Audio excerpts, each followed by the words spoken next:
We almost didn't get on the air today. Oh. You want to tell them why? Well, I think you better tell them why. Well, I went upstairs to get you, to help wheel you down in the elevator, and the elevator stopped between midway between my floor and yours, and we almost ended up with no co-host and no host. I could still be locked in the elevator until you called the fire department, and they'd have to axe their way through your door. Croutonic. Oh, well, you know better than that. I don't, Julia. I mean, it's a problem. Well, it's especially a problem if it's the first time it's happened.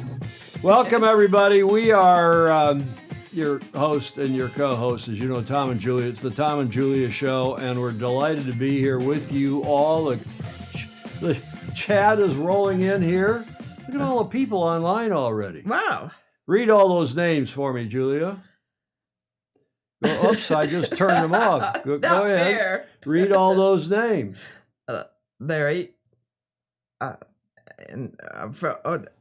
up, from Vidai Oakland International. Keep going. Peter Taylor from New York. Yep. Blake Sail. Cheers from Minneapolis, the land of 1,100 and 842 weak lakes. Measured by a minimum size of at least 10 acres. Okay, good to know that. Phil Yeomans, morning y'all. Greetings from the Gold Coast, Australia, from Greg Phillips.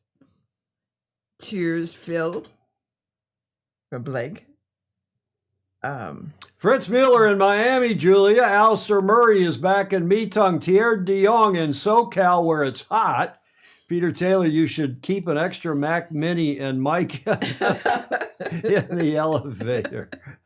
That's a pretty good comment. Oh, yeah. Everybody, welcome to the show. We got a really great show. We got a lot of breaking news this morning, which is always fun to deal with on the morning of the show. Welcome to our show number 948 for Tuesday, the 25th of August. We're in our 10th year of yacht racing news, views, and notables here on Sailing Illustrated, the starting line. And let's get right into the cup, because I played a few of these slides. I used a few of these slides on Friday, but for today, there was so much interest in these slides, so many compliments, so much about these slides. People asked me to do a quick run through, so I'm not going to do all of them. And a couple of the dates I had were Croutonic, but off by a little bit. But here's the New York Yacht Club, as you all know, the granddaddy of them all, who won the cup in 1851, and then it was deeded to New York, and they held it for fully 132 years, the longest winning streak in our sport, if not most sports, through AC1, which was in 1870, through AC25, which was in 1983. And of course, the famous moment when Australia 2 crossed the head of Liberty in race 7 on the downwind leg and went on to win after that furious tacking duel. And there is another Fozy. Dyer Jones was the race officer. He's on Black Knight. And it was that was what, September, I can't remember the date, 24th, 5th, 6th? I'll never forget where that happened. Well, I was out on the water. I was about where that picture was taken from. I was on the bow of the jury boat. And I did not take that picture, but it was a momentous occasion. I'm not sure any of us realized what Australia 2's win would mean to the future of our beloved sport, but it's maybe the best thing that happened to it for a couple of reasons. It's got the cup moving around, including the Royal Perth Yacht Club and 4 others since then. And Royal Perth held it from 83 to 87, conducted only one defense. Arguably the best regatta, but the worst defense. AC 26 in Perth, there were fully 17 boats. Yes. 4 defenders and 13 challengers at a great event. Most everybody who was there and knows the cup would say it was the best in the modern history. That the cup in 87 was won by Dennis Conner and the San Diego Yacht Club, and they held the trophy from 87 through 95 at the gorgeous San Diego Yacht Club in Point Loma in San Diego for AC's 27, 28, and then they lost it in 29 to the Royal New Zealand Yacht Squadron, and the only club that's won it twice. First in 1995, Peter Blake, Russell Coutts, and the Tight Five, and then they held on to it in 2000, then lost it in 03 after conducting AC 30 and 31. So they only held it twice for their first go around. And it was won, of course, by that famous landlocked Yacht Club Society Nautique Genève, SNG in Geneva in Switzerland. And they held it for 7 years, 2003 to 2010, for Cups AC 32 and the 33rd. The 33rd was the deed of gift match. And that, of course, was won by the Golden Gate Yacht Club's boat, which is on that painting behind me, the trimaran in the deed of gift match. Golden Gate only held it twice, won it in 2010 and then defended in 13 and then lost it in 17 in Bermuda. And they were the first ones to move the cup, shall we say, offshore and not hold it in their home territory, their home country. And that's when I was Vice Commodore, as you remember, of Golden Gate. And when Larry and Russell said, we're going to go to Bermuda. Follow the money.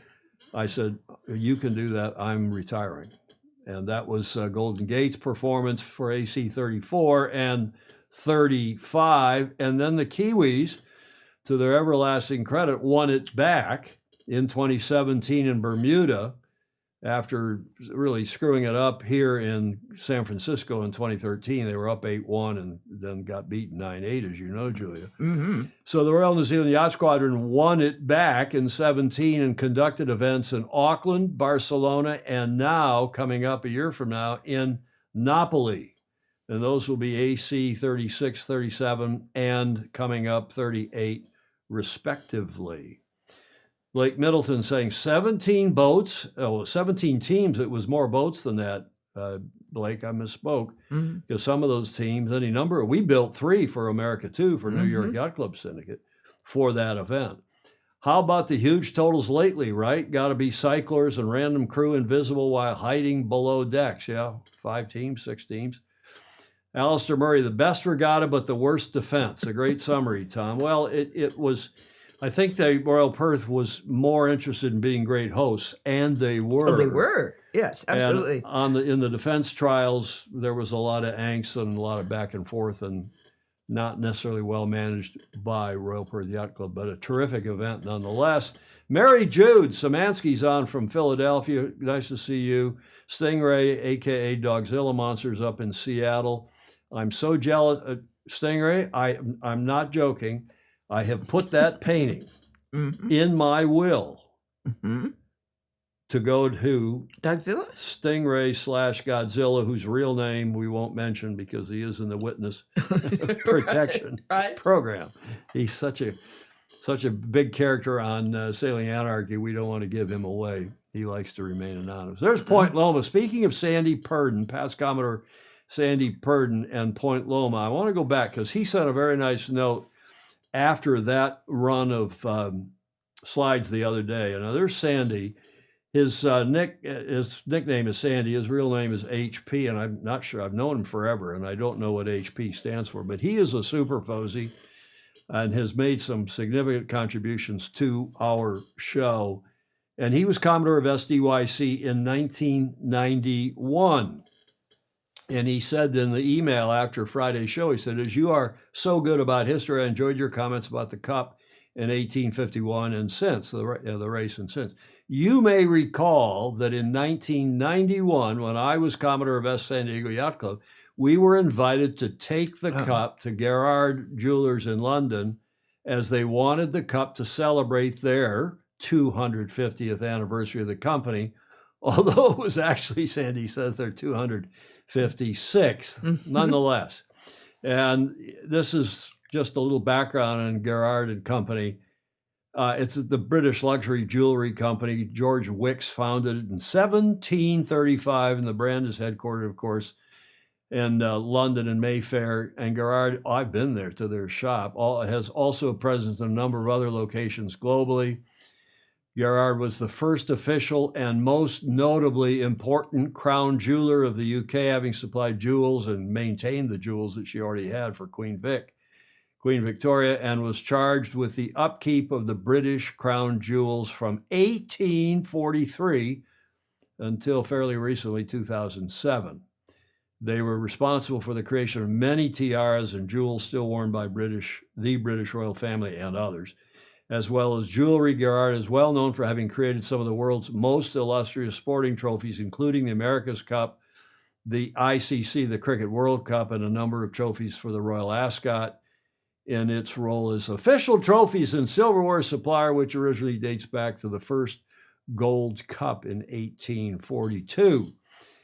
So Sandy, Gerard brought back to their London offices many of the famous trophies for their 250th, ostensible 250th anniversary. They created for football/soccer, for horse racing, sailing, etc. As you can imagine, we were treated royally, he and his wife Kathy, and at the reception they had Prime Minister. She was the former Prime Minister. She was about 1 year out of office. So then Lady Margaret Thatcher as the guest speaker, where she spoke eloquently about free enterprise in 1991. There's Commodore Purdon on the right, Sandy Purdon. That's a nice picture. With then Lady, soon to be Baroness, formerly the Prime Minister, Thatcher, at Gerard and Company. Now, this goes on. Reason Sandy says he wrote Friday, I bring all this up, is apparently the cup has not been back to Gerard office since it was made in 1848.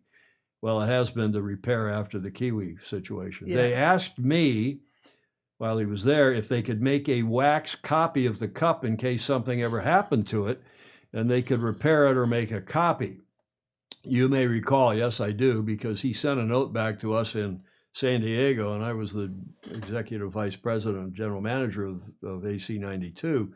And he said, what can we do this? And I said, well, let's get our attorneys to draft an agreement that essentially says that they could make copies with approval of the current trustee. And that has stayed in place. They kept the cup for a couple of days while they made the wax copy. Moving forward, you will recall, Sandy says the cup was damaged in New Zealand at the RNZ and was sent back to Gerard's for repairs. Fortunately, we got that wax copy made in 1991. This, some of you will remember, I don't like showing this picture and rarely do. I'm not sure I've even shown it on this show before. That was on March 14th, 1997, 25. This was from a few years ago. Hamish Ross wrote this, actually.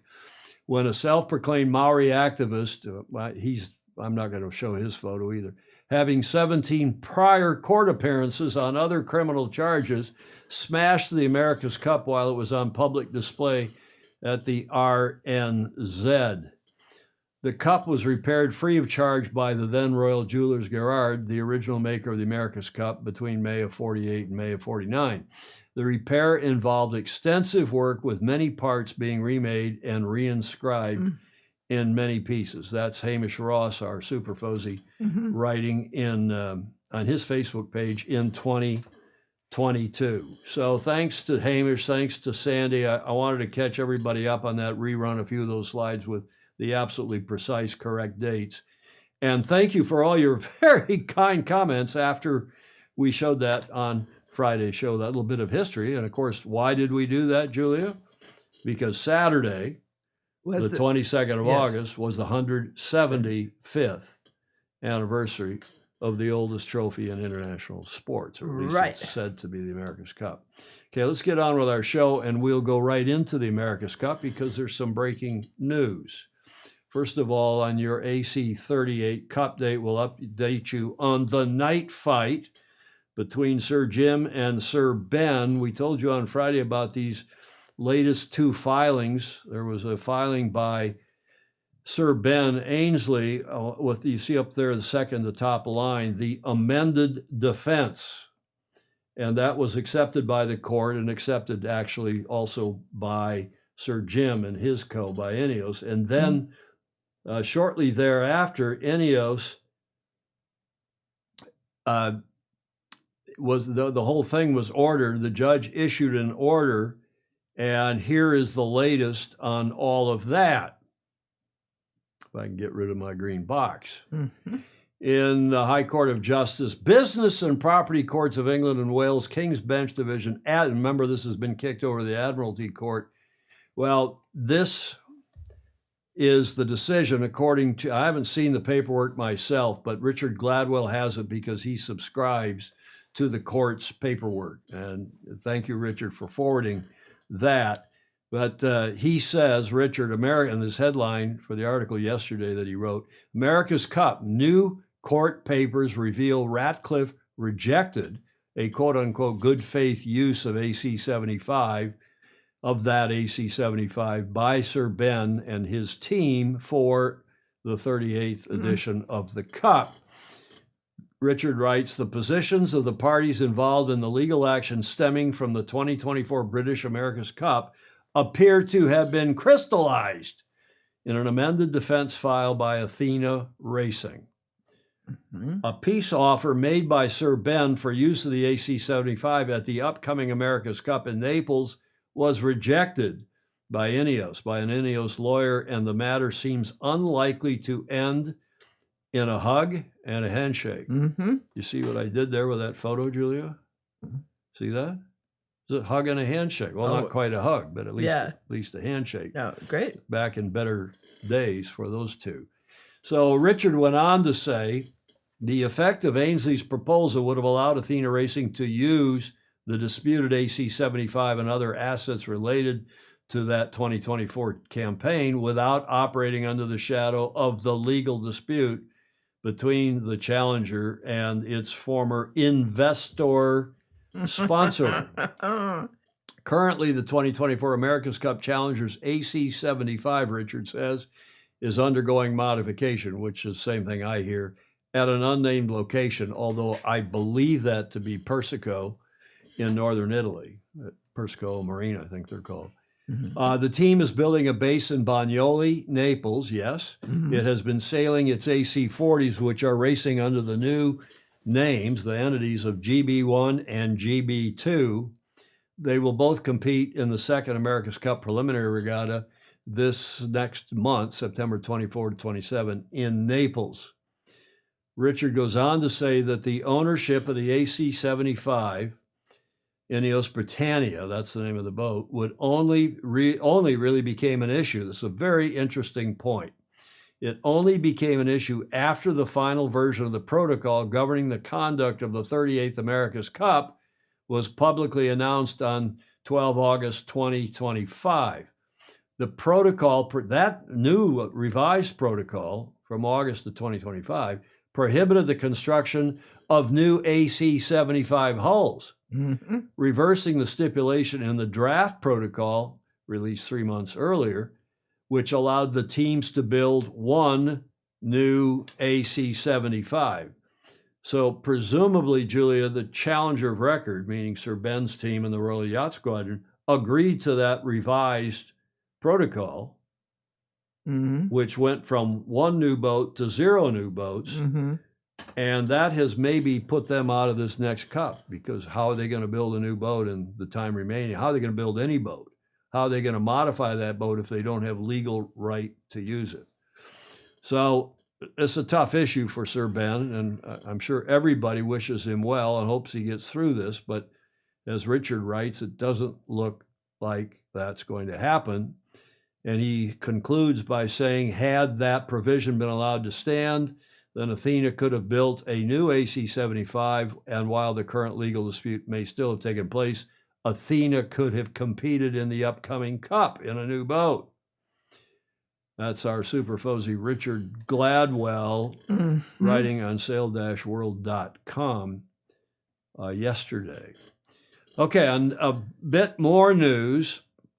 Our super Fozy, so you like my new logo in the upper right corner? Yes. Anytime we have a super Fozy involved, I have that logo, Friends of Sailing Illustrated. Margarita Marshall, who's been on the show, she's a Fozy, I should say, not necessarily a super Fozy, been on the show once.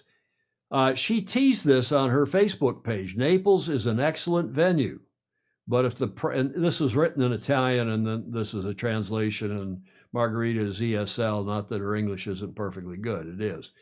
But if the price is to turn a Challenge Cup into a franchise agreement, the deed requires that price, I think that change be authorized by the New York court, not by a protocol, not by mutual consent of the challenger of record and defender.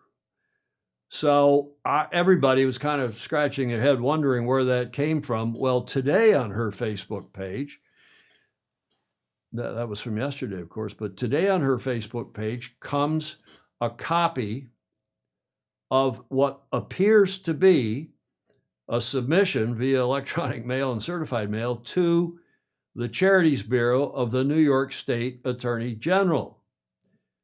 And it is a request for an investigation for litigation of the Royal New Zealand Yacht Squadron and the America's Cup Partnership and Protocol for the 38th Cup. Now, I'm just going to read a little bit of it because it's long.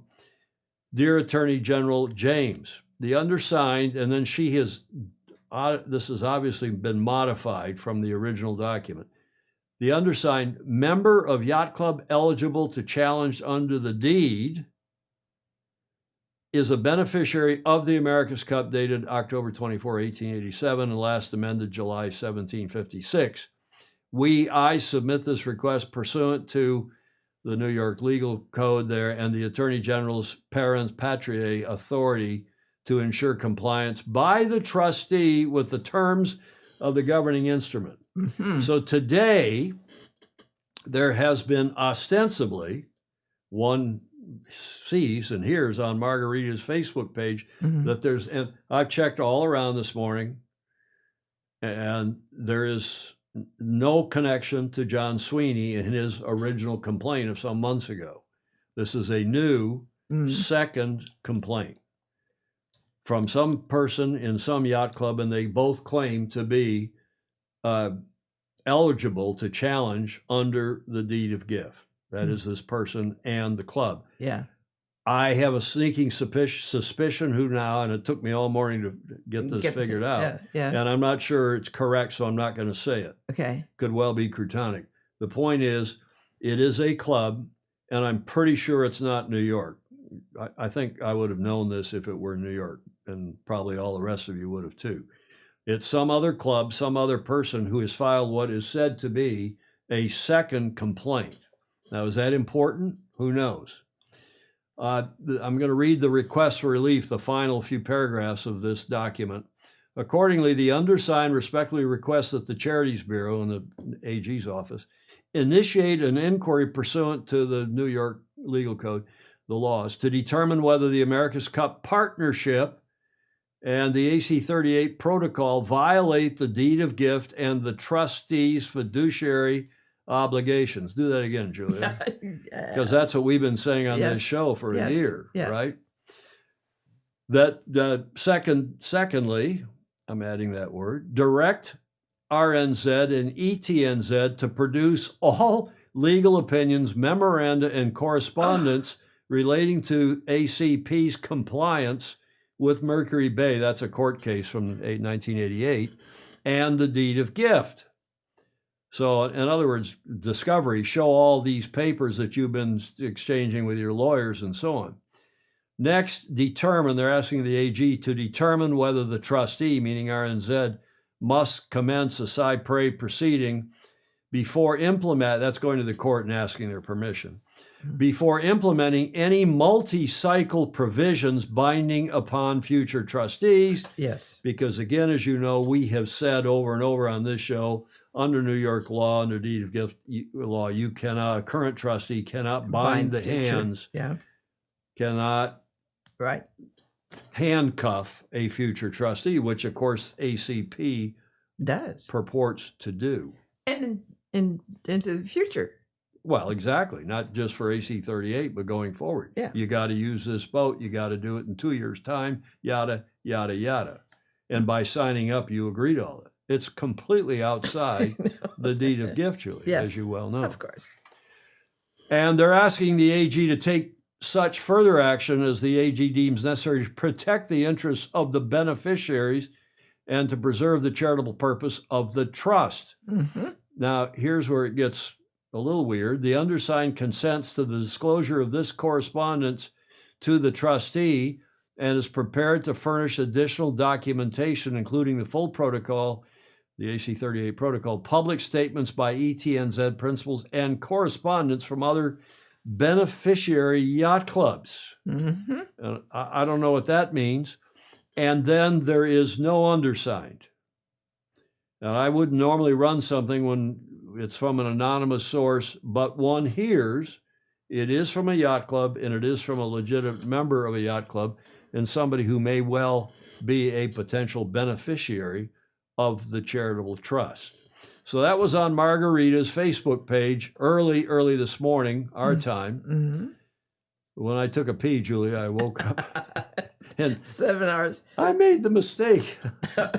Well, that's from 8 hours. That's from the 7 hours. That's from a lot longer than that. But Yeah. when I got up at 3 o'clock or something and made the mistake of checking. Yeah, you wave your finger at me for checking. Well, you should, but I was wondering if something like this was going to come because of her post with Right. that Snoopy character. Right. And anyway, it did come. And one never knows how one knows what might be coming, Julia. So then, an hour later, this is later this morning, Margarita Marshall, puts up this press release, which is an excerpt from that filing with the Attorney General saying, Naples, yes, but with the deed is the headline of her press release. Today, a petition was filed with the AG of New York regarding the ACP America's Cup to be held in Naples 2027. And then goes on and makes the points I've just read out of the actual complaint. Mm-hmm. Final paragraph, we are not against Naples or ETNZ. The signatories of this request say we are for the cup. The deed says that the winner becomes a trustee with full powers. ACP is violating this rule. Naples deserves a cup of the deed, not a franchise. And again, I think that was translated from the Italian. Mm-hmm. That's a press release on, I call her MBM because she's Margarita Bottini Marshall, now married to John Marshall. And Julia, you remember she and John were on our show. Yes. In what was one of our highest viewed shows Mm-hmm. in what? January, Clark will know, January or Yeah. February. Finally, at the top of her Facebook page, Julia, she must have taken a page out of our proverbial notebook, and she has that cup that got destroyed by the Maori activist, or nearly destroyed, and she's turned it sideways, and that's her cover photo on her Facebook page. Aha. So I don't like that photo, but I had to run it because to show you what she is up to. Beaten up old cup. Yeah, the beaten up old cup. So Blake Sale, nice to hear Julie doing some intros. Cheers from sunny Seattle, Philadelphia. I think we did all this. Did Alistair's comment. Alistair's back in Metong at home. Greetings from Venezuela. Clayton Embley is not in Kentucky. He's in Venezuela. Oh, my. Andrew Pindar, hello from the ironically named Britannia Hotel at the Leeds Bradford Airport en route to the TP52 Super Series in Puerto Calero in Lanzarote. Anyone else from SI going to be there? It sounds like a great regatta and a lot of fun. It's a great place to sail. Yeah. It's a little less hot in Connecticut. Steve Goober says, good to see everyone. That tracker, that's Ed Worley. The Maori Axe Guy has posted before in the Sailing Anarchy forums. Doug Zillamonster, A.K. Stingray, is telling us. Ed Worley's asking, has there been a full accounting for all the parts of the cup replaced? Yes. And at Hamish, that article I read, just 2 paragraphs from Hamish's, he had a longer posting on his Facebook page, 3-4 years ago, and explained what happened to all those bits and pieces. And in a nutshell, Ed, I can tell you that, as Hamish has said, when they redid the cup, there were a few extra bits and pieces. They got passed on to the current trustee, and the current trustee was then the Golden Gate Yacht Club. And I had those pieces of the cup in the drawer of my desk for some months. Yes. And then? Well, then I put them in a safe deposit box. And then when the Kiwis won, the thought was, Hamish and I talked, that those bits and pieces should go to the current trustee. So I pass them on behalf of Golden Gate Yacht Club after Royal New Zealand won in 2017, pass them on to the RNZ. The RNZ, Ed Worley, to answer your question, then used those pieces, melted those pieces down, or so they say, and I take them at their word. They melded those pieces down to help construct the newer base, the new West base. Oh. So they took the pieces when they repaired the cup, there was some leftover silver, melded them down, and then helped make the base, the latest base The big one. of the cup, the big one. Yeah. Answer Ed's question. Ed, does that help you out? Helps me. And yeah, it's an interesting little side story. Yarvahe says that complaint that we've just read is stronger than John Sweeney's effort. Well, perhaps.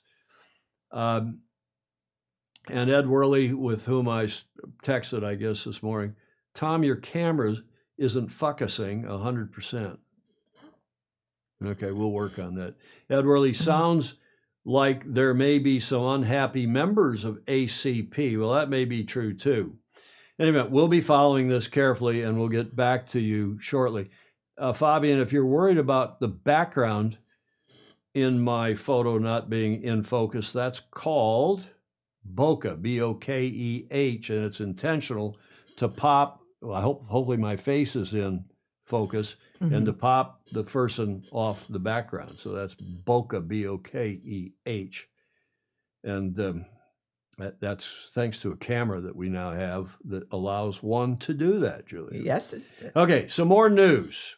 Sadly, today it's been reported that the queen of country music, Dolly Parton, has died at age 80. Now, why, Julia, do I bring that up in a sailing show? Do you have any idea? Because she had a boat. No, and not that I know of. She may have.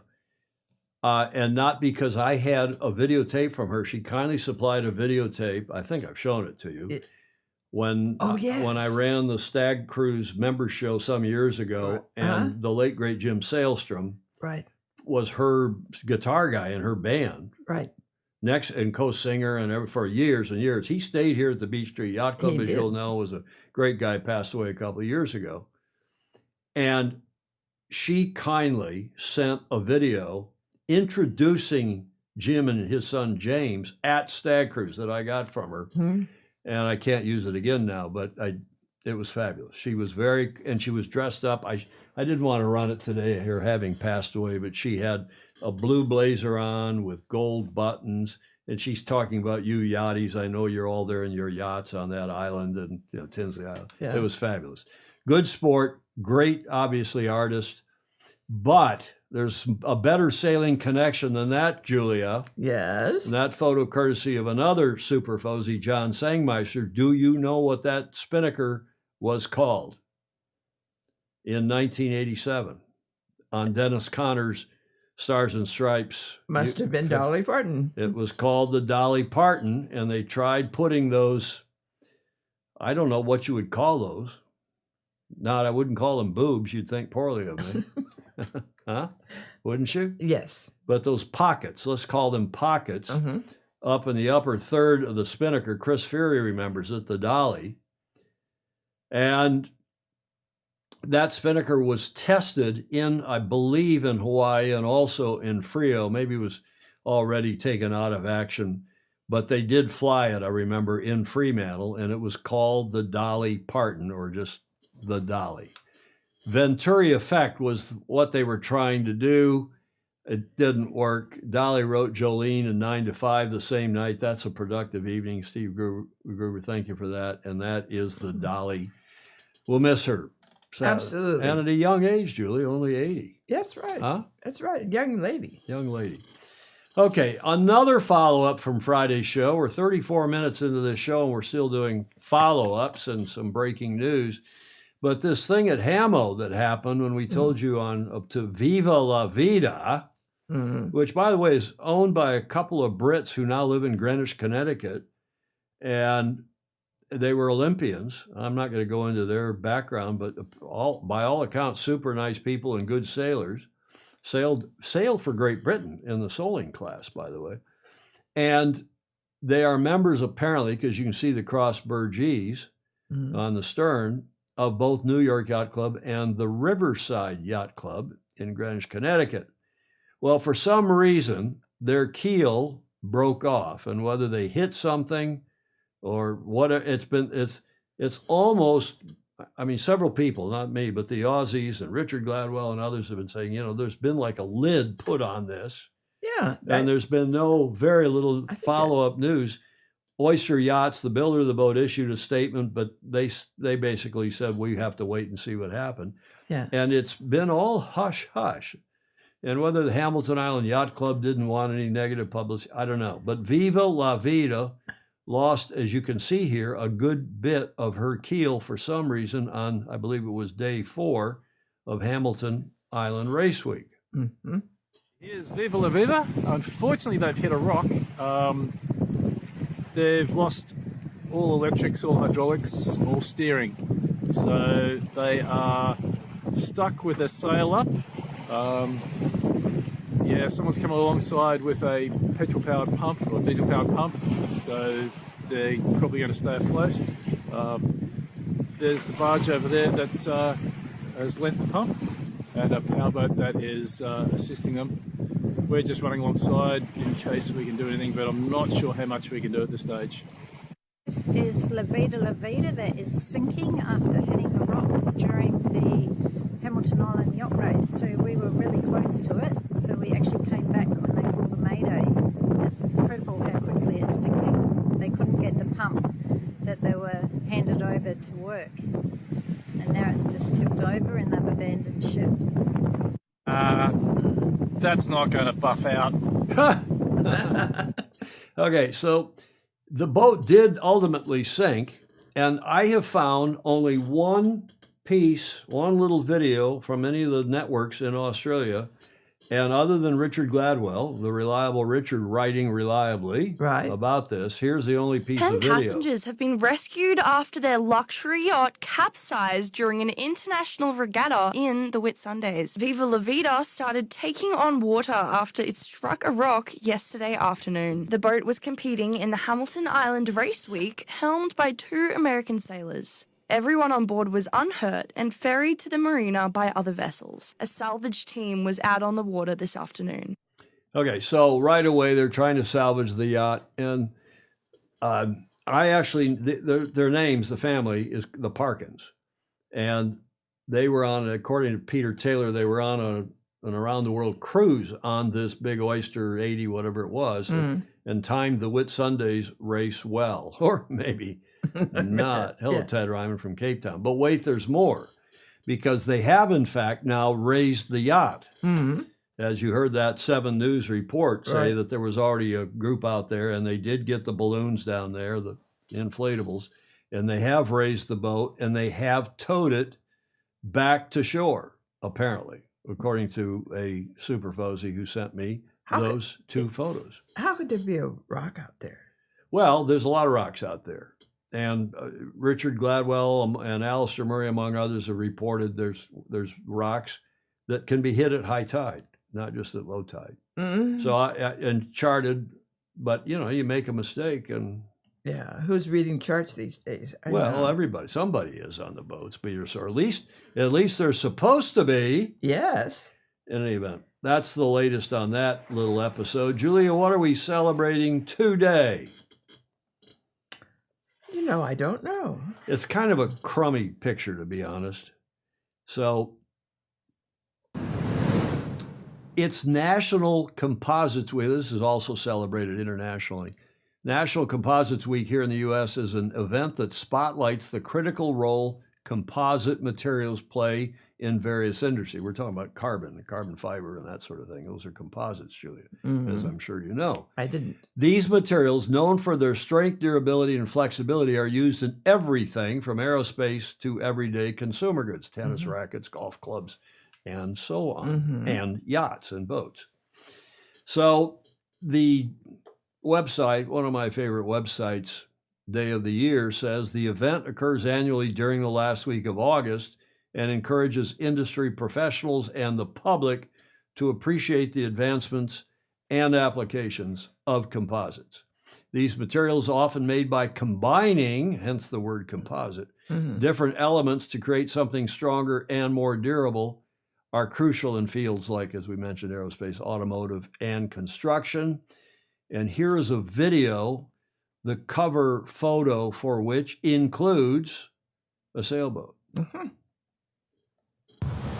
Composites are reinventing the world. From reimagining infrastructure to addressing today's transportation and mobility concerns, to providing new methods of producing and storing sustainable energy, advances in composite materials and composites manufacturing are changing the way we live today. Join Composites World and Gardner Business Media in celebrating National Composites Week 2024. It sort of cut off in a hurry there. Yeah. But I thought that was a nice video about obviously something relevant to yacht racing, as you can appreciate. Composites reinvent the world, National Composites Week. Steve Gruber saying every day should be Composites Day. Yes. And my good friend Elon Musk was going to announce another in 2 days. Julia is teasing about her good friend. The way she's a fanboy of the Spanish Sail GP team. What's the word I want? The water he walks on. Yeah. You consecrate. What's the word? I don't know. You worship. Oh, worship. Julia worships the water he walks on. Yes. She just thinks Elon Musk is the cat's meow. I do, because he thinks things through. Well, he does. And you're investing in every Elon Musk project that comes in on your Facebook feed. And I keep saying, Julia? Yes. Are you sure? Yes. Okay. Happy Composites Reinvent the World, National Composites Week. It's sailing related, at least. Let's get on to that regatta in Satsnitz last week. A lot of you were entertained by it. I thought it was quite good. It was okay, I thought. The final race wasn't all that interesting, but it was won, as probably most of you know, by Tom Slingsby Co, the Australian team. It was a convincing win, and they have now got a pretty solid lead going into the final three. As they come to the line, your Emirates winning moment goes the way of the Bonds Flying Roos. Okay, I just had to play that for a little bit of local color, shall we say, no pun intended. That's how they celebrate wins now at Sail GP. The stands didn't look completely full, but to be fair, the weather was not that great, and the German team wasn't doing all that well. So they did win a race, though, right? Didn't they win a race on Saturday? But on Sunday, the weather was kind of crummy and rainy, and so some people didn't show up. But still, they had pretty good 25,000, give or take, people on Saturday anyway. And you will carefully note that the Spanish are second. Yes, Julia, your team. Well, they are second in this particular race, but they're also second overall. Okay, let's get on here and watch the day one recap. Last year, Sassnitz, Germany provided all kinds of chaos. Oh, the French have really put it in the water there. Unbelievable scenes.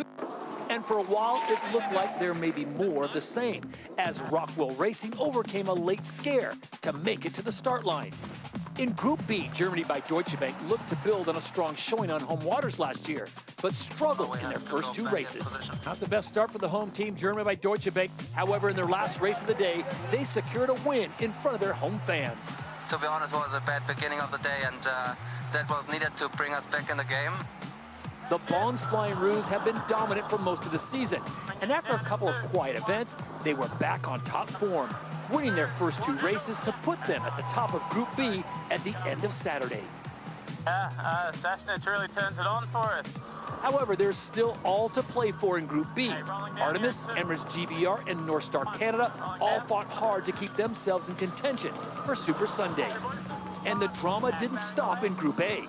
Once again, Sassnitz gave us our fastest ever speed in Sail GP racing. Go 107, are you kidding me? Delapierre, well, we know he likes to drive it fast. The French team hit 107.63 kilometers per hour. Yeah, I was definitely on the edge and quite scary. A speed record and a win in the second race in the group put his side in second place with a great chance of making the event final. Peter Burling's Blackfoils have spent most of the season watching from the shore, but in Sassnitz, they were back in the groove, winning their first race and putting themselves top of Group A on Saturday night.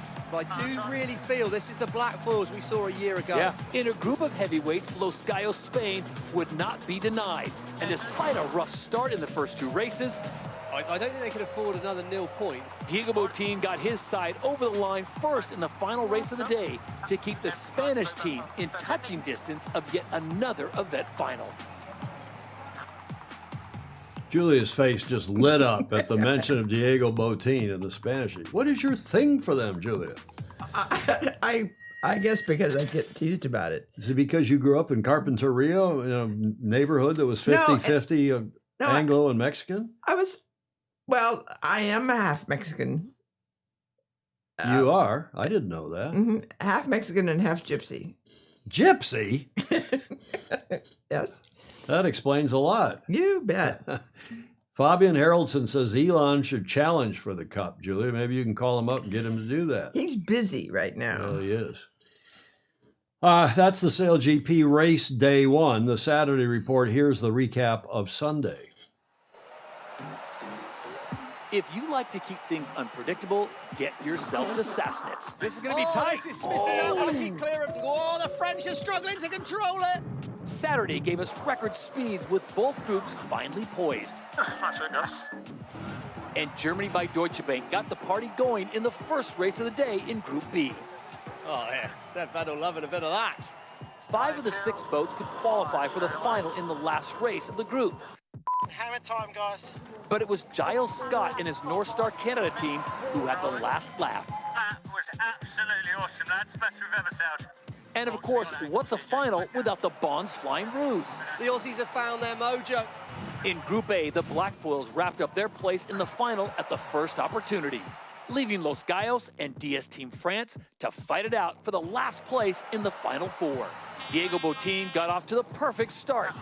The Spanish, the gap opened. It was like Moses parting the Red Sea at the start there, and he just fired out the middle of the line. And Quentin Delapierre couldn't find his way through. Oh, no. A big dip. Yeah, massive mistake. That could be it. Meaning Los Gallos would join the Blackfoils, the Bonds Flying Ruse, and North Star Canada in the final.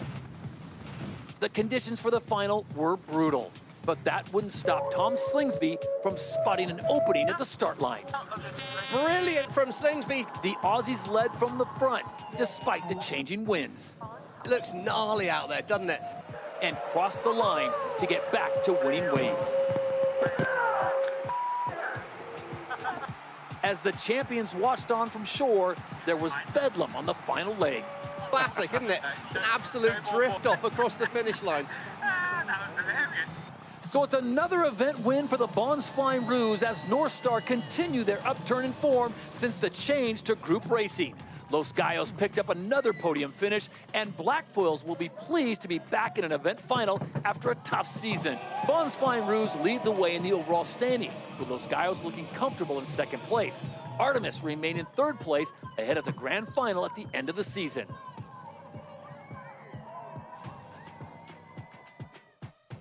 Okay, Julia. What happened to your team? They barely qualified. That last race, they had to put boats between themselves and who was it? The French. I can't remember. In any event, as Alistair Murray says, well done, slingers and team, the stars of Sail GP. Yes, they are, year in and year out. Although the Spanish have been great too. Peter Taylor saying, the dulcet tones of Stevie M. Ed Vetrano talking about, I'm not going to read Ed's comment, but you all should. Peter Stevenson, a.k.a. Pedro Farthing Sailor, says, I'm a Mexican. Sorry, I'm late.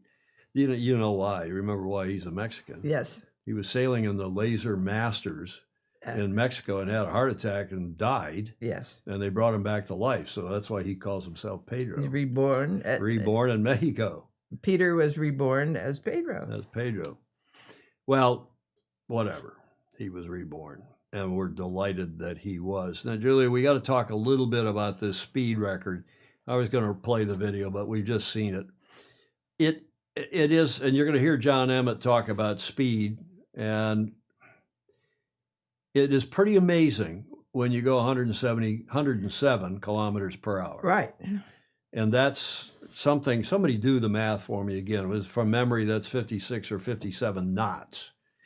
And it wasn't too long ago, we were all talking about the 50 knot barrier that the rudders and foils would cavitate, and you couldn't keep the boat under control above 50. Well, it started at 35. Well, that's true. That's a good point. And then it got to 51 and 52, and here during the Cup in 13, it was starting to be clear you might get further than that. Now they're at 56 or 50. What's the number? 56, 57 knots that they just achieved. Okay, now it's a barroway in a lot of wind and flat water, but so what? It's fast. They're not going that fast. Nobody else was going that fast. Well, what was the comment by Stevie Moore? 58 knots. Thanks, Steve Gruber. What is the comment? Oh, he likes to sail it fast. I mean, what kind of a silly comment was that? In fact, if he'd said, I was watching it here at Dark 30 Sunday morning, and if he said, it's all on, or he or Todd Harris had said one more time, it's all on here in Satsnitz. And they'd said it like every 5 minutes, the whole show. Yeah. And finally, I was texting with a bunch of the FOSI, and I said, if they say it one more time, I'm quitting. I'm going to sign off. And he did, and I quit. I couldn't take it. One more time. It's all on here in Satsnitz.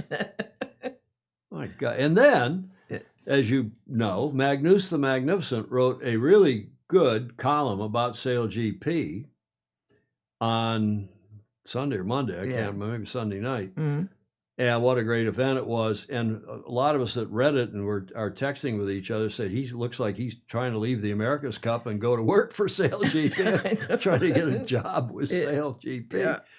And he even praised Stevie Morse. And I can't, I'm sure Stevie's got a heart of gold and he's a great sailor and a nice guy, but Magnus is the only one that's ever said anything nice about Stevie Morse. It's so exciting. Oh, it's all on here in Satsnitz. Give me an effing break, Julia. Bring me back, Peter Montgomery. Julia knows her. You're so right about Peter Montgomery. He's still with us. Thank God. And hopefully will be for a long time. So that was the speed record, a new speed record by DS Automobiles of France. I'm not going to, here's the video, but I'm not going to play it all. It's race kind of the day, day one of the because I Rockwell can't Germany Sail take any Grand more Prix. of Sassnitz, Stevie part of the Morse. Rolex Sail GP You just saw it anyway on that wrap up. Dogzilla Monster, the engineer, former Boeing engineer up in Seattle, 107.63 kph is 58.11 knots. It's still real speed. I'm pretty amazed by it. Yes. It's cool stuff. So, Julia Bond's Flying Ruse were first. The North Star team ended up second in the finals of that regatta. Los Guys was third with 8 points. And the standings now going forward, Tom Slingsby's got... Los Guys was second. No, that's the overall season standings. Oh, now. that's what I was interested So in. Bond's Flying Ruse are now, fully 14 points ahead of your favorite team, Julia. Never mind. And then Nathan's quietly done a hell of a good job bringing his team, Artemis Racing, up. He has. They're in third, fully 13 points ahead of the GBR, of Emirates GBR, who are struggling for reasons we probably all know. The American team, I think H4 sailed a race, didn't he? Somebody tell me in the chat. And on down through the rest of the crowd. But Peter Burling finally's got some points. The guy's doing well. They had that terrible crash and when their boat was out of commission. And it looks, however, like Tom Slingsby and his team are going to be the winners because there's 4 more events. This next event is in Valencia, and the weekend after next. That's the 5th and 6th of Septiembre. 5 and 6 Septiembre in Valencia in España. Fabulous venue. Should be a fun regatta. Good breeze this time of year, or decent breeze. Then there are 4 more events after that, Julia, at least scheduled. Geneva also in September, and then a month break to when there's supposed to be 2 events in the Middle East just a week apart in Dubai and then in Abu Dhabi. So I don't know what that means, and we've been trying to find out from Russell and others. They probably don't know either. Well, I think they do, because if the ship they have has got to pass through the Straits of Hormuz, apparently, and now maybe the U.S. has got that reliably open. Maybe the insurance carriers are now less excited about that. But there's been the rumor that they were going to go to Pensacola, Florida, where they've now got a technical setup with American Magic. Or they might even go to Hong Kong or Perth. I doubt they'll go to Hong Kong, but we'll keep an eye on that. If any of you knows, we'd appreciate it. Blake says that H4 may have sailed as the strategist. I just saw in one of the videos he was congratulated, patted on the back. Hey, great job in your first race. So I didn't know if he was driving or was commentator or otherwise. Fritz Mueller, I mute the annoying sound and commentary and go, what's CC? Closed caption.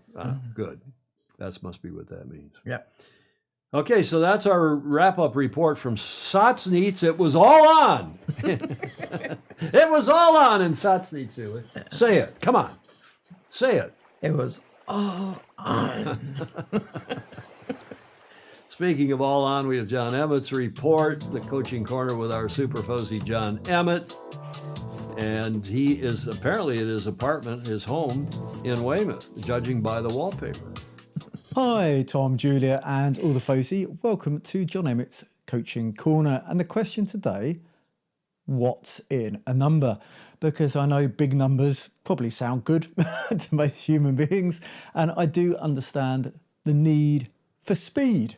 As evolution has gone on, you know, we've just got faster and faster, and that's whether it's in bicycles, running, swimming, cycling, and indeed boats.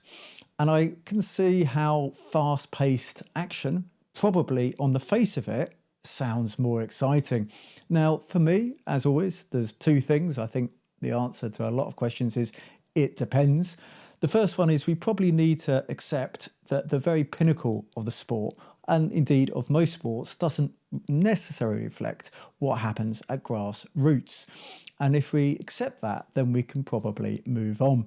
I think probably, and there's a lot of probablys here, the key thing is whether that development filters down. So we have things that were developed for the space race, which, you know, they're part of our everyday homes, or whether it becomes more and more detached from the sport that we all love.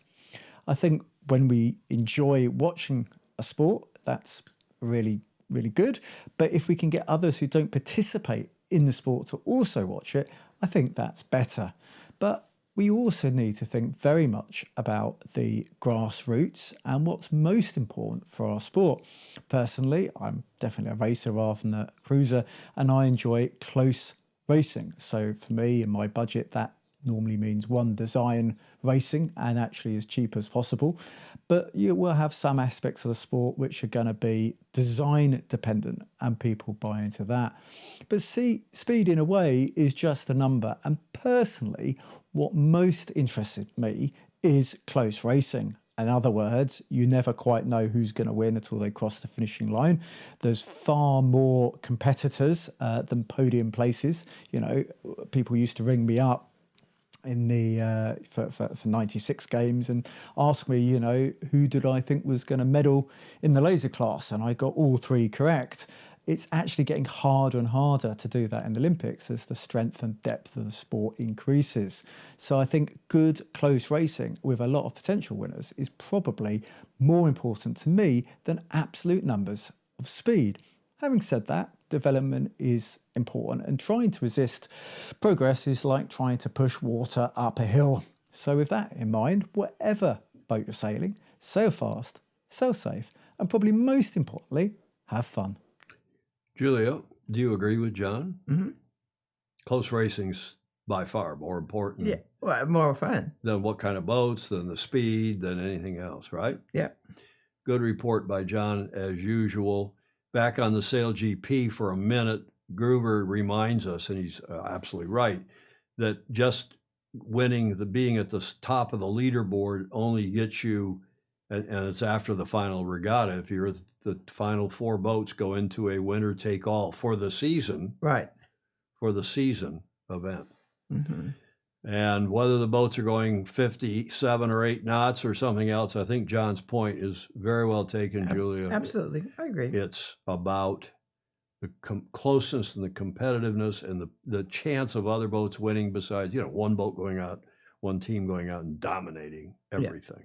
Right? Right. John Emmett Sailing, get to the front of the fleet. And again, we're so appreciative of his. I don't think he's missed a show in 5 years.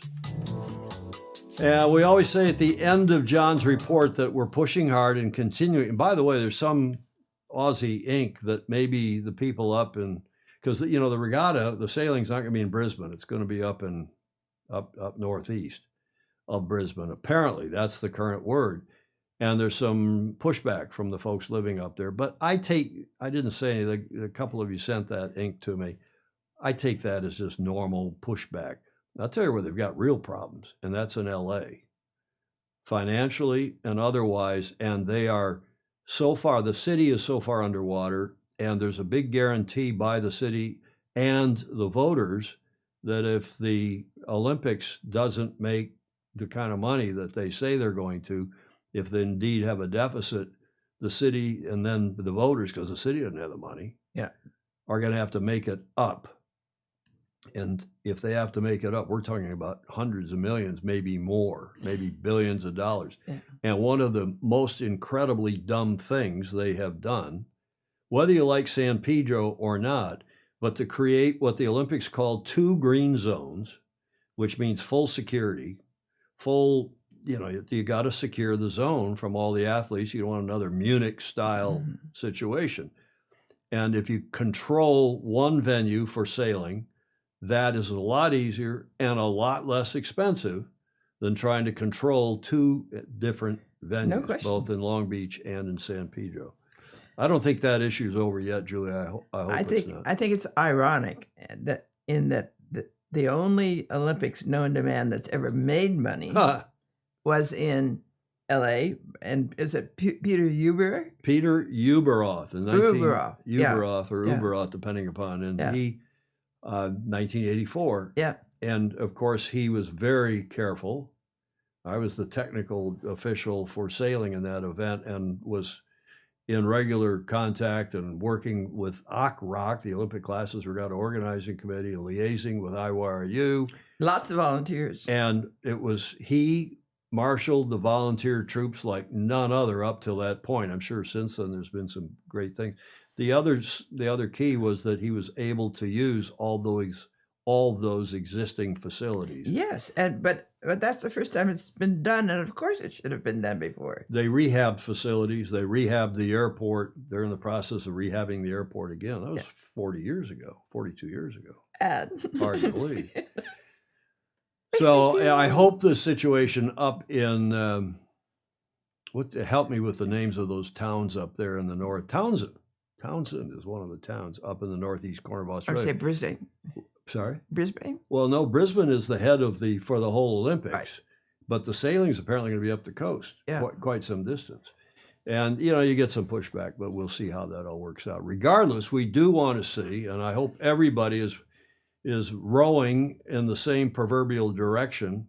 We do want to get sailing back in the Paralympic Games, whether as a demonstration event in 2032 or thereafter formally as a regular event. We hope any of you has any influence with your national governing body or with World Sailing or with the IPC, the International Paralympic Committee, you'll help move the needle on this, right, Julia? Absolutely.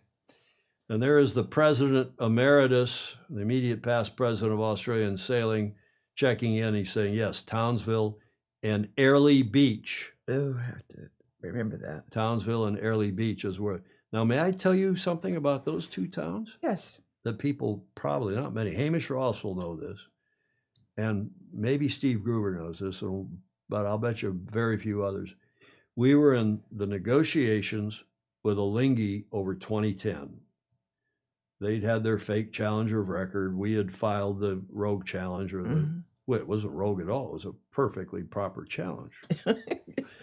And we're sitting in a law office in New York. Brad Butterworth is there, and Ernesto's lawyers, and I'm there, and I think Russell's there, and our lawyers, and we're trying to have a settlement conference without going back to court and having yet another.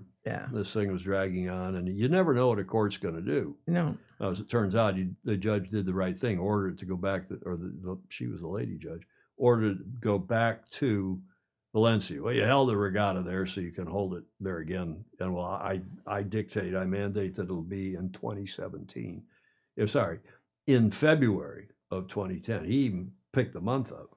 Well, in our discussions in that law office that day, to our utter amazement, and without any advanced consultation, Brad Butterworth and the team from Alinghi proposed that the next America's Cup be at a neutral site, namely Townsville and Airlie Beach. And we looked into it. I mean, we sat there and seriously thought about it. And so I think we didn't say no to it immediately. I think we said, we'll get back to you. Thought about it, thought about the logistics. And, they were the defenders. So they got to name the venue absent a court case, but with the event in court. It was not clear because remember, they'd also tried to run it in RAK. Ras Al Khaimah, one of the Emirates. In fact, the northern top of the tent is what our Ras Al Khaimah stands for, because it's the top of all the Emirates, kind of northeasterly, I think, if my geography is correct. And we didn't want to go there because it was going to be terrible and light. And Ernesto had a buddy there that ran that emirate practically. It was not correct. Townsville and Airlie Beach, there was the possibility that we ran AC 33 there. There's a little tidbit that probably nobody wanted to hear, Julia.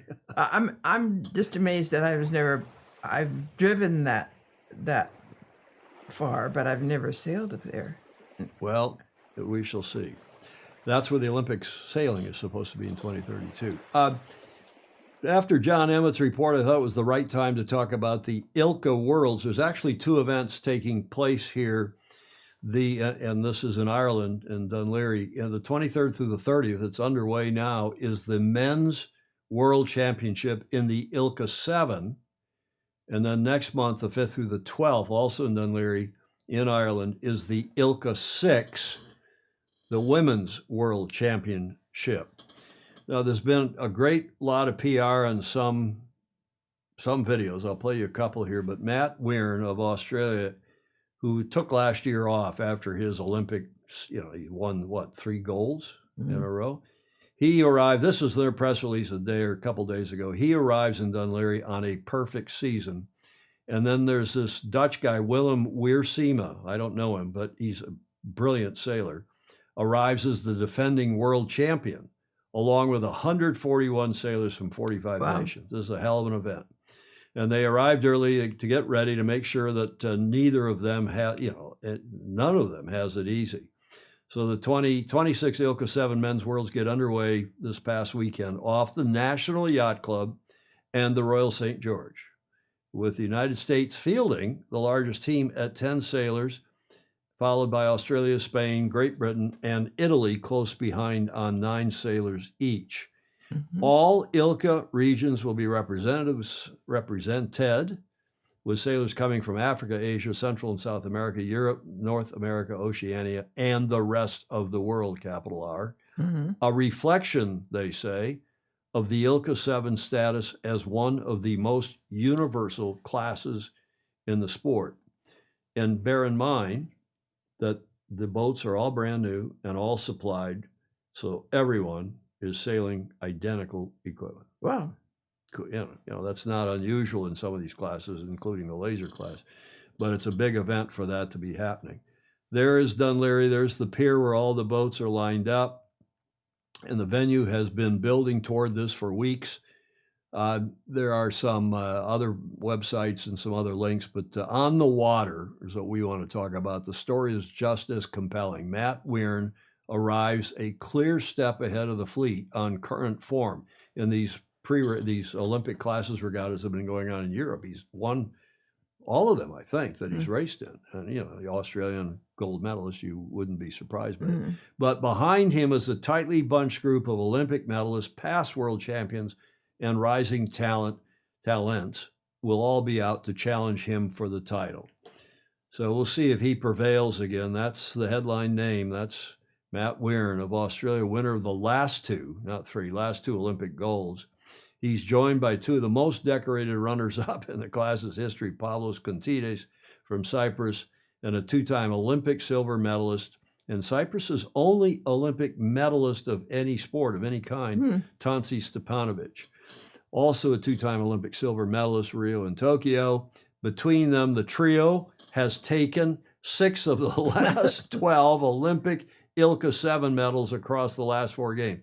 A remarkable concentration of talent on one start line. Oh, gosh. This, Julia, Yes, is what you get when you maintain a class as for 50 odd years, however long the Ladies has been around. right. And you build up history and tradition, and nations get involved locally, nationally, and so on. And you have a big turnout, and you have big names, and you have history and tradition, is all I can say. Right.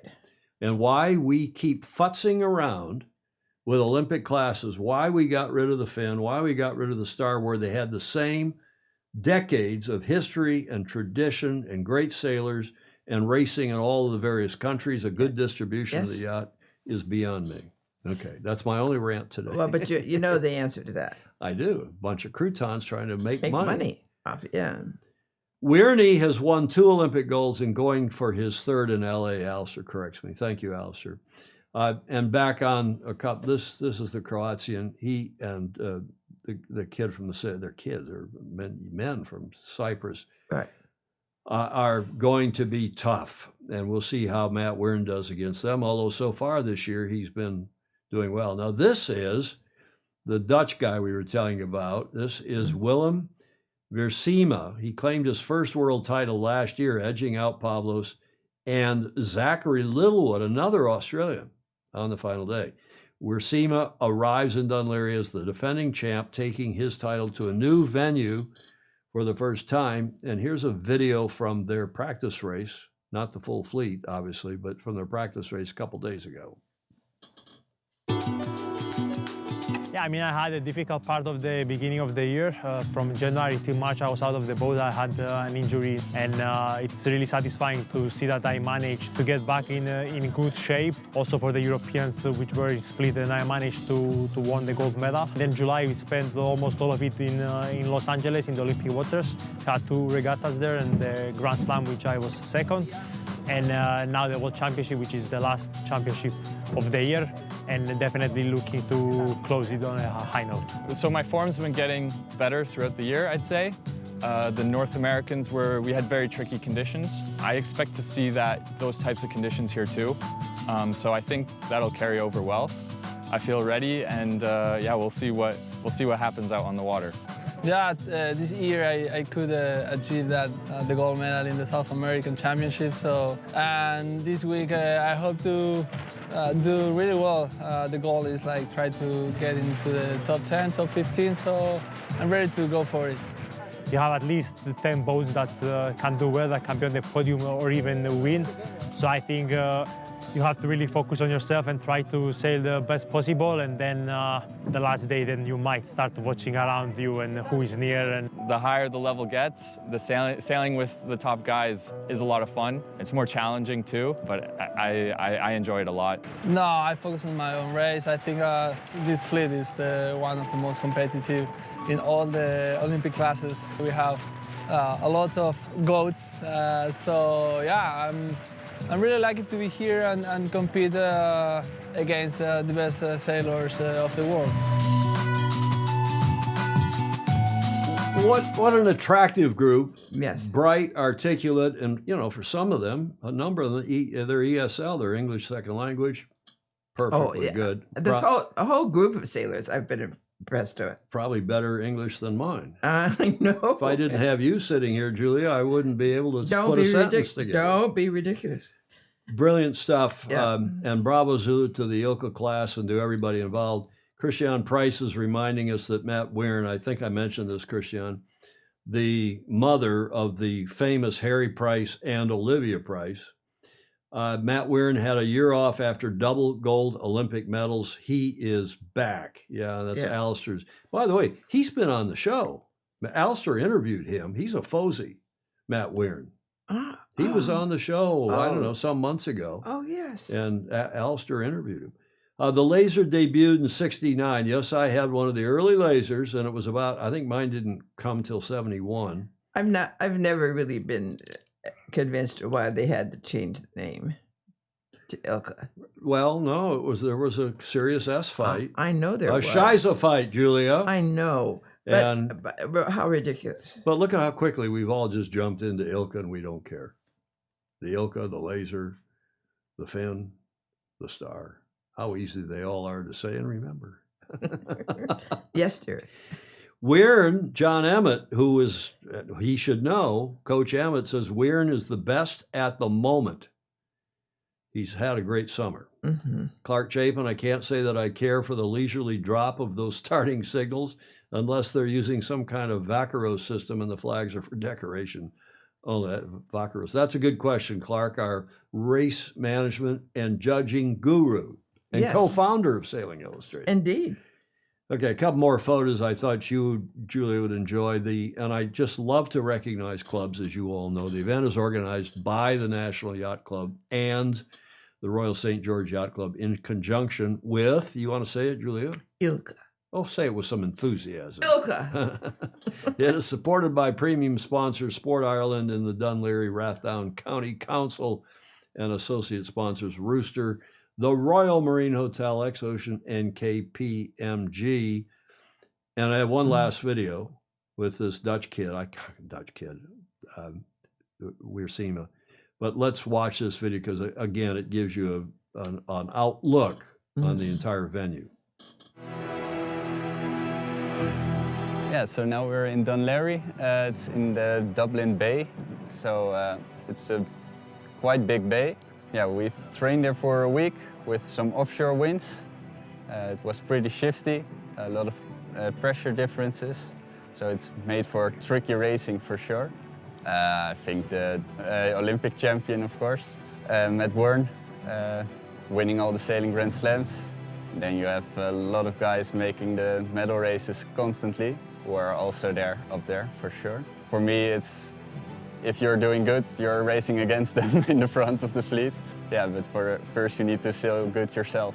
Yeah, it's like the fierce competition. Like you need to nail everything to make a result stick. The tactical game with a lot of boats, tight gaps, like the 1 meter you give away in the beginning of the upwind is the 1 meter you needed to get a place at the ley line at the top mark. So it's tight margins and the process in improving yourself every day. Is what drives me. Brilliant. Absolutely terrific. Looking forward to it. We'll cover it. I'll cover it again on Friday, and I think it wraps. Is it Saturday it wraps? Going on this week, though. They're on day 2 or 3. I haven't seen a video before we went to air from today, or I would have played it, Julia. I know. Peter Taylor said, I will always call a sunfish, even if I've moved on to Ilka for the laser. Yeah, because the sunfish has got a new name, too. Same dispute, same idea. One last photo, Julia. This event is taking place out. It's 23rd through the 30th, so 5 more days. Ilka 7 Men's Worlds, Dun Laoghaire in Ireland. Mm-hmm. Great event. Julia, what happened on this day in history? 25th of August, 1958. And there is a sailing connection. 58. I got to think of what I was doing in 1958. I know what I was doing. I was barely out of diapers. Yeah. Here's a clue. And part of the reason I put this in because I just wanted to use his name. His name was, he died in 07, age 96, Momofuku. Is he the guy that stayed hidden? No. That's a good guess, though. Momofuku Ando was his family name. China, he grew up in Taiwan and then emigrated to Japan. Lived from 1910 to 2007. He died at age 96. Blake Sail, who must have done some research, the world's first publicly marketed instant noodles, chicken ramen, are introduced by Taiwanese-Japanese businessman Momofuku. Oh, and good. he is right. Well done, Blake. Indeed. That is very well done. That's who this guy was. And he invented these noodles, which I don't know how many of those you've eaten. Lots. But I've eaten so many of those on various yacht races, long and short. I mean, even sometimes for lunch on a cold day on a small boat. So this is the gentleman, I can say it again, Momofuku Ando introduces chicken ramen. And you would be disappointed if I didn't have some more information, Julie, and maybe even a taste? Well, I don't know about that. That would have been a good idea. We could have had right now dished out some ramen. With Japan suffering post-war food shortages, Ando decided to develop automated production of noodles. He was going to solve the world's hunger problem, actually. On August 25, 1958, at the age of 48, and after months of trial and error, experimentation to perfect his flash frying method, Ando marketed the first package of pre-cooked instant noodles. Dogzilla is asking, Momo who? Momofuku. Come on, Stingray. That almost deserves a finger wag. Almost. So you see these, just today in the grocery stores, whether you're in Germany, Spain, where we've lived, or here, there's just lots and lots of these instant noodles, but they're often criticized, Julia, as unhealthy junk food. A single serving of instant noodles is high in carbs, salt, and fat, but low in protein, fiber, vitamins, and essential minerals. But they fill you up. They do fill you up. And as I said, I don't know how many cups of noodles I've had over the years, including in my college days when I was a broke college student. I'm still broke now, but at least I don't eat noodles very often. Every now and then. I do. I think I've got 2 or 3 packages up. I always have 1 or 2 around just because when nothing else is there, there it is. Do you want to see the video? Sure. You'd think poorly of me. Absolutely. If I didn't have one. Some people associate instant noodles with broke college students, but instant ramen wasn't created for a bunch of hungry 20-year-olds. The man who invented them was much more ambitious. He set out to solve a hunger crisis in Japan. After World War II, food shortages plagued Japanese cities. So the US supplied wheat flour and encouraged the Japanese to make bread. One man, named Momofuku Ando, didn't understand why his people would make bread instead of noodles, something that was already part of their culture. Ando decided to take matters into his own hands and create a new ramen made to last. He spent a year trying to figure out how to preserve the noodles. He needed a non-perishable, tasty, and easy recipe, but it was a challenge to maintain the robust flavors and unique texture that most people were accustomed to. It wasn't until his wife was making dinner one night and he threw some noodles in a bowl of hot tempura oil that he realized flash frying the noodles was the answer he had been looking for. This method not only dehydrated them, it left small perforations that allowed the noodles to recook quickly. And there you have it. Instant ramen noodles became an instant success. Ando's products gained notoriety when he introduced the packaged ramen in the 1950s and later cup noodles in 1978. His company began selling upwards of 40 billion units every year, and Momofuku Ando became a culinary icon in Japan. So the next time you heat up a cup of instant noodles, remember you're slurping down a little piece of history. I quite like this website. It's called, I put the name Great Big Story, as you see there at the bottom, but it's a YouTube channel. And I think we may use some more of their videos because they're quite good. Well produced, informative, and on just other topics. Oh, good. Julia. Who knows? Noodle Illustrated, Emmett is saying. Yeah, well, we illustrate a lot of stuff. Gruber says, now that's a comment worth giving a finger wag to, Julia. Yeah. Fuku. Fuku. Not fudge you. Okay, this day in history, 25th of August, 1958, instant ramen noodles went on the market. Now, Julia, there's more. Uh-oh. And you tell me how much of this you believe and how much of it is correct and how much of it is croutonic. Okay. The first assertion that I make is that at the HHYC, the Hebe Haven Yacht Club in Hong Kong, the Ichiban popularized instant ramen noodles at sea. Correct could or be. croutonic? Could be. Could be. Final answer? I have no idea. It's croutonic. I made that up. I could say, what year was that? Because I could have been serving instant noodles before that. Completely made that up. But they did become the boat of the year 3 times. And for those of you who are geographically challenged, there is where the Hebe GB couldn't it's over here somewhere in this. There it is, up here, the Hebe Haven Yacht Club, north and east of Hong Kong. We may have talked about that club before. I don't remember. Okay, Julia. Now here's another image. Who has not only helped popularize cup noodles, but he says that instant noodles are great offshore. And you know who that is? Yeah, Magnus the Magnificent. Is that correct or croutonic? Yeah, it's absolutely correct. It's croutonic. I may see the Chat GPT up in the right-hand corner. Mm-hmm. That I did in about, I don't know, 2.5 minutes, maybe less than that. Wow. On Chat GPT, asking, I need a sailor eating noodles at sea.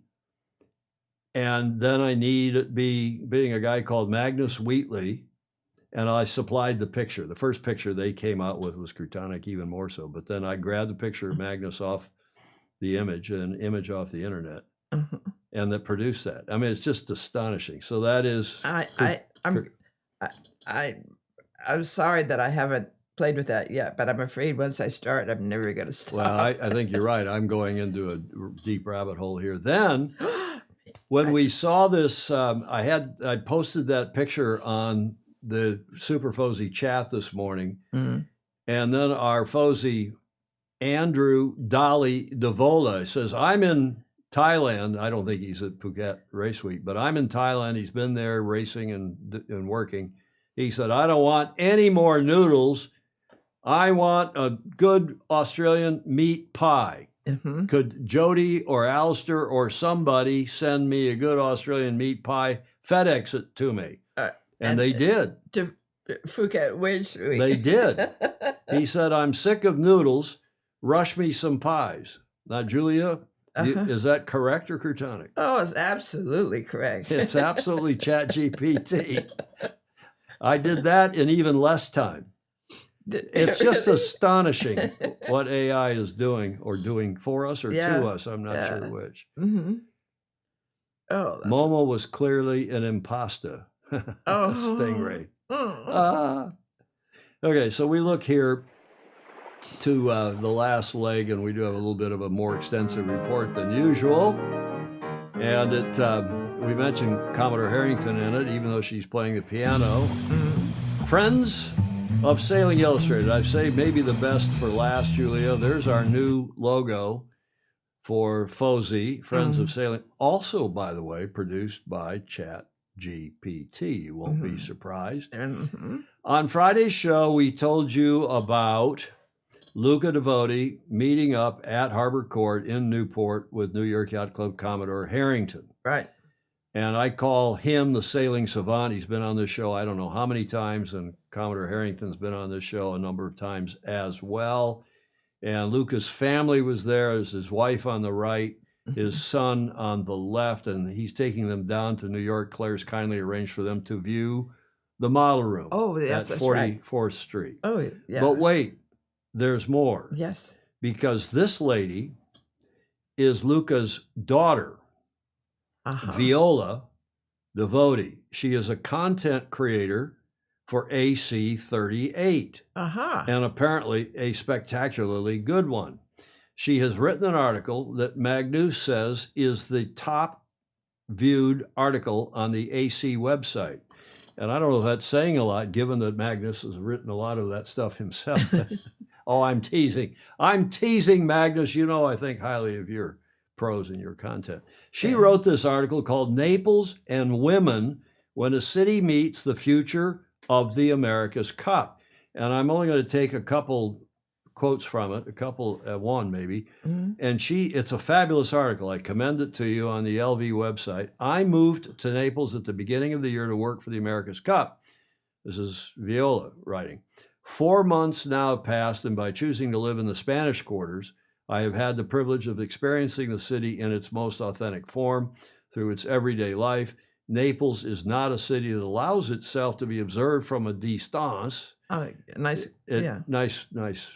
And she's, of course, all written all this. It draws you in. It moves through you. It welcomes you with a warmth that is difficult to explain to those who have never experienced it. And within this vibrant energy, one element stands out above all the others, the women. And this, again, by Viola Devoti on the AC38 website.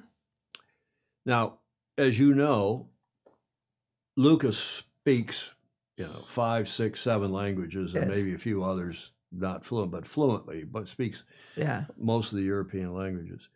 And his daughter is obviously very capable as well. I suspect, and I'm proud of Magnus because he told me first about her working for America's Cup 38 some time ago, and he's probably been a mentor a bit for her help, as her help.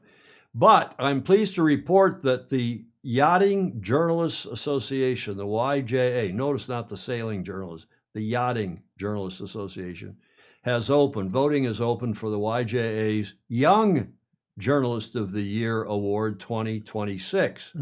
The 3 nominees on the shortlist reflect the diversity within marine media, and their submissions include magazine articles, social media posts, and video and website stories. Launched by the YJA in 2021, the award aims to encourage aspiring journalists to consider a career in the marine sector. It has since been expanded and now open to anyone aged 30 or under who wants to work or who already works within the industry. And the 3 nominees who have been shortlisted, Amelia Ballantyne, download Amelia's submission, Viola Devoti and her submission, and Loreto Rodriguez. Each entrant has demonstrated skill and creativity in telling either their own stories or reporting on the wider community. So I go back to that picture of Magnus eating noodles. He nominated Viola Devoti, content creator and marketing executive at the America's Cup, our super Fozy and longtime friend, Magnus the Magnificent, hence the MTM. Yes. He wrote, Viola Devoti has burst onto the international journalism radar through her work with the America's Cup. She began as a compelling content creator, posting creative reels on Instagram and TikTok, but we won't hold that against her, but then broadened her role significantly, becoming the curator for all social output for the America's Cup.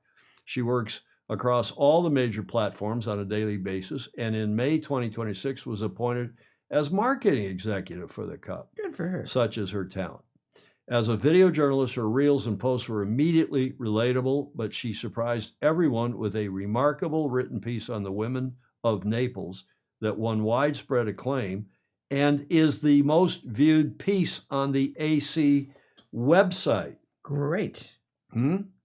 Wonderful. We haven't had her on the show. We better get her on the show in a hurry, Julia. Yep. Viola is now in charge of a complete overhaul of the AC website, as well as the curator of the Storytellers program that will see her managing and editing social media content via members of the public to create compelling storylines. This is a big job. A first-class multimedia journalist, Viola is at the forefront of the new wave of journalists coming through the sport and delivering outstanding and professional world-class content to an audience of millions around the world. And there's the link to that article. You can just go to the America's Cup, the AC38 website. Magnus himself gave us a comment this morning. She is a real star and a pleasure to work with. The Find, the find of the America's Cup. Please vote for Viola for the YJA award if you can. And of course, you got to be a member of that, or I'm not sure what all. I can't vote for it. Then Pindar, the who I call Lord Scarborough, because he's always promoting his hometown of Scarborough. Andrew says the words of Magnus regarding Viola and her work around the America's Cup, whilst appropriately complimentary, whilst, in my observation, don't truly convey her barnstorming entrance into international yachting journalism. From my memory, Viola started with the other Luca, who's been on the show, at Foiling Week, the Foiling Awards, and the Foiling Organization some 3 years ago, and built her experience in that training ground. How cool is that? That's very cool. Very cool. So bravo Zulu to her, bravo Zulu to her dad and mom, and to Magnus, and I hope she wins it. I hope she wins it, Julie. I do too. Which gets us to Whiskey Tango Foxtrot, Julie, because I know how much you like this. And again, for those of you who missed it on Friday, I want to say that we have finally received the much talked about pillow that Magnus bought. He saw it at a boutique in Newport, Rhode Island when he was there a few months ago. And Claire then sent it through. It took a while, but we don't need to go into that story. It has arrived, and we have our own Whiskey Tango Foxtrot. It's lovely. You can put that behind your back and give you a little support there in your chair, Julia. Yeah. Yeah. Looks good on you. Oh. Whiskey Tango Foxtrot. Yeah, it's great. Chaos. This could be a yacht club, I suppose, or at least in Australia or maybe in the UK. Chaos at, how do you pronounce it? Kincople School pickup after hundreds of identical black Range Rovers lead some students to go home with the wrong parents. Authorities are now conducting DNA testing to reunite students to their correct families. Okay, Peter Taylor, an American, sent that, not even a Australian, but I thought that was a good way to kick this one off. 2 ways to test a marriage, Ed Worley says: visiting the in-laws, and better yet, come have your mother-in-law live with you, right? Or even your father-in-law. Docking the sailboat is the other one. Ed Worley sends that along. It's always the men who get upset. Usually the men. Yeah. I loved my mother-in-law. Leslie's my late great wife's mother. We all just thought she was the cat's meow, and she and my mother were very good friends. And Geraldine Wilson, Leslie's mother, told me not to marry her daughter, and my mother told Leslie not to marry her son. Which is why you both... We probably both violated their wishes. I don't need an alarm clock. I have halyards. You know what that means? Have you ever tried to sleep on a boat in Windy where the halyards haven't been tied down or tied off? Yeah. You know, these days when you're going to be out sleeping on the boat, instead of just trying to cinch them very close to the mast, they still end up banging because the wind starts blowing them. So you take some rope and pull them away from the mast to the shrouds and tie them off so they can't rattle.